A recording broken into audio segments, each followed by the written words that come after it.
বন্ধুরা, এবার আপনারা সরাসরি শেখ হাসিনার তৈরি আয়নাঘরের ভিতরের দৃশ্য দেখবেন। আর আয়নাঘর সম্পর্কে জানেন না এমন মানুষ এখন বাংলাদেশে খুঁজে পাওয়া যাবে না। আয়নাঘর হলো শেখ হাসিনার একটি টর্চার সেল, যেখানে মানুষজনদের গুম করা হতো, মেরে ফেলা হতো, এমনকি বন্দি করে রাখা হতো। এখন আপনারা সরাসরি আয়নাঘরের ভিতরের দৃশ্য দেখতে পাচ্ছেন। আপনারা দেখতে পাচ্ছেন যে কতটা ভয়ঙ্কর আয়নাঘর। দিনের বেলাতেও ঘুটঘুটে অন্ধকার থাকে আয়নাঘরের ভিতরে। আয়নাঘরে মানুষজনদের এবং বন্দীদের এমনভাবে শাস্তি দেওয়া হতো যা দেখলে আপনার লোম দাঁড়িয়ে যাবে। যারা সরকার বিরোধী কথাবার্তা বলতো কিংবা যারা সরকার বিরোধী ছিল অথবা অন্যায়ের প্রতিবাদ করত, তাদেরকে রাতের আধারে অথবা দিনের বেলাতে গুম করে দেওয়া হতো। তাদের কোনো অস্তিত্বও খুঁজে পাওয়া যেত না। তাদেরকে নিয়ে এসে এই আয়নাঘরে বন্দি করে রাখা হতো। দিনের পর দিন তাদের উপর চালানো হতো অমানবিক নির্যাতন। আর এই আয়নাঘরের ভিতরে রয়েছে অনেকগুলো গণকবর। এইসব গণকবরে রয়েছে নিরপরাধ অনেক ব্যক্তির লাশ। চারদিকে শুধু কঙ্কাল পড়ে আছে এই রুমটাতে। এবার যদি আমরা একটু সামনের দিকে এগোই তাহলে দেখতে পাচ্ছি যে মানুষ মরে পচে আছে। এছাড়াও শত শত লাশ পড়ে আছে প্রত্যেকটা রুমে। বিশেষ করে ডিবি হারুন আয়নাঘরে সবাইকে ধরে নিয়ে আসতো এবং এখানে নিয়ে এসে তাদের উপরে অমানবিক নির্যাতন চালাতো। অনেকের হাত পা কেটে এখানে কবর দিয়ে দেওয়া হতো। আবার অনেকের কিডনি, চোখ এবং অন্যান্য অঙ্গপ্রত্যঙ্গ বিক্রি করে দেওয়া হতো। আয়নাঘরের ভিতরের দৃশ্য দেখলে মনে হয় যে এটা যেন একটি পৃথিবীরই জাহান্নাম। আমারই গায়ের লোম দাঁড়িয়ে যাচ্ছে। আমরা যখন আরেকটু সামনের দিকে এগোচ্ছিলাম আমার বুক ধড়ফড় করছিল যে কতটা ভয়ঙ্কর আয়নাঘর। বর্তমান যুগে এসেও যে মানুষের প্রতি মানুষ এমনভাবে নির্যাতন চালাতে পারে তা এই আয়নাঘর না দেখলে বুঝতে পারতাম না। বন্ধুরা, এই আয়নাঘরের ভিতরে গুম করা হয়েছে প্রায় কয়েক হাজার মানুষ, যাদের অস্তিত্বও নেই বর্তমানে। আর আয়নাঘরে যাদের বন্দি করে রাখা হতো তাদেরকে দিনের পর দিন খাবার দেওয়া হতো না। যদিও মাঝে সাঝে খাবার জুটত, সেটা হতো ক্যাকটাসের কাঁটা অথবা খেজুরের কাঁটা অথবা ভয়ঙ্কর কোনো খাবার অথবা পচা বাসি এঁটো খাবার তাদেরকে দেওয়া হতো, যেগুলো খেয়ে অসুস্থ হয়ে পড়ত বন্দিরা। এমনকি তাদের খাবার পানিও দেওয়া হতো না। অনেক কয়েদিরা নিজেরা প্রস্রাব করে নিজেদের প্রস্রাব নিজেরাই খেত। এভাবে তাদের তৃষ্ণা নিবারণ করত। এমনকি কয়েদিদের বন্দি করে তাদের গোপন অঙ্গে ইট বেঁধে দেওয়া হতো, যাতে করে তারা আরও বেশি কষ্ট পায়। এভাবে দিনের পর দিন রাতের পর রাত আয়নাঘরের ভিতরে নির্যাতন চালিয়েছে ডিবি হারুন সহ তার দলবল। আর এদেরকে ক্ষমতা দিয়েছে শেখ হাসিনা।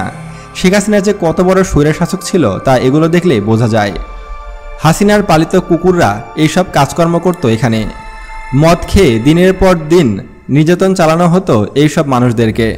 বন্ধুরা, আয়নাঘরের ভিতরে যে বড় একটি গণকবর পাওয়া গেছে সেগুলো আমি আপনাদেরকে এই ভিডিওর শেষের দিকে দেখাবো, যেগুলো দেখলে আপনার চোখের পানি ধরে রাখতে পারবেন না। আসুন বন্ধুরা, এবার আমরা আয়নাঘরের ভিতরের বেশ কিছু দৃশ্য আপনাদেরকে দেখাই। এখন আপনারা দেখতে পাচ্ছেন যে আয়নাঘর কতটা অন্ধকার এবং কতটা গভীর, যেখানে সূর্যের আলো প্রবেশ করে না। এমনকি সাংবাদিক থেকে শুরু করে কাউকেই এর ভিতরে প্রবেশ করতে দেওয়া হতো না। যদি স্বৈরশাসক হাসিনার পতন না ঘটত তাহলে হয়তো আমরা আয়নাঘর সম্পর্কে কিছুই জানতে পারতাম না। সম্প্রতি বাংলাদেশের আয়নাঘরের সামনে অনেক মানুষ আন্দোলন করায় বিনা অপরাধে যারা আয়নাঘরে বন্দী ছিল তাদেরকে মুক্তি দেওয়া হয়েছে। তারা আয়নাঘর থেকে বের হয়ে বলে যে তারা কখনোই এমন কোনো কিছু দেখেনি। এমনকি তারা নিজেরাও জানে না যে তারা কোথায় ছিল। এই আয়নাঘরে অবস্থানকারে তারা বলেছে যে আয়নাঘরে ঠিকঠাক মতো খাবার দেওয়া হতো না এবং তাদের উপরে চরম নির্যাতন চালানো হতো। সপ্তাহে একবেলা খাবার জুটত। এমনকি এই আয়নাঘরে অনেকের আর্তনাদ দেওয়ালে ভেসে আছে।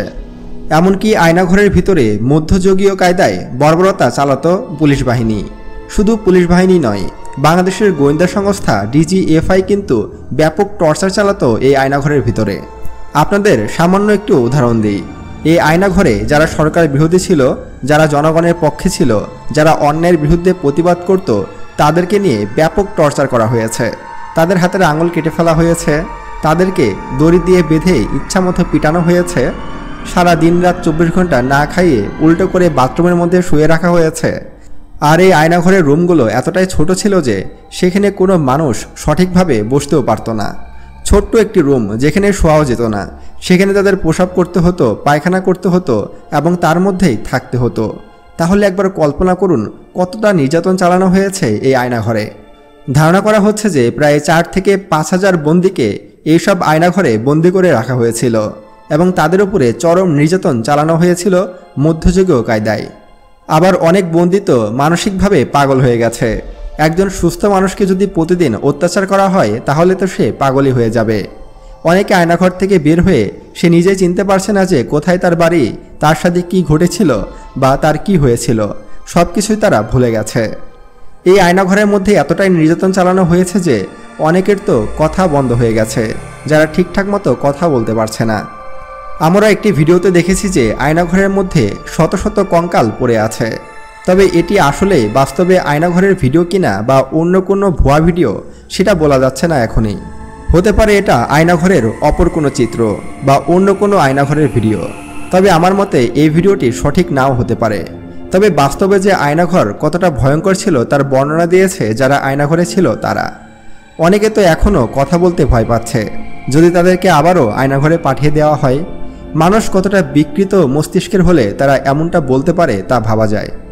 এই আয়নাঘরকে আমরা চাই যেন গুড়িয়ে দেওয়া হয়, কিংবা বর্তমানে যেসব এমপি মন্ত্রীদেরকে আটক করা হয়েছে তাদের যেন এই আয়নাঘরে বন্দি করা হয়, এটাই আমার দাবি থাকবে।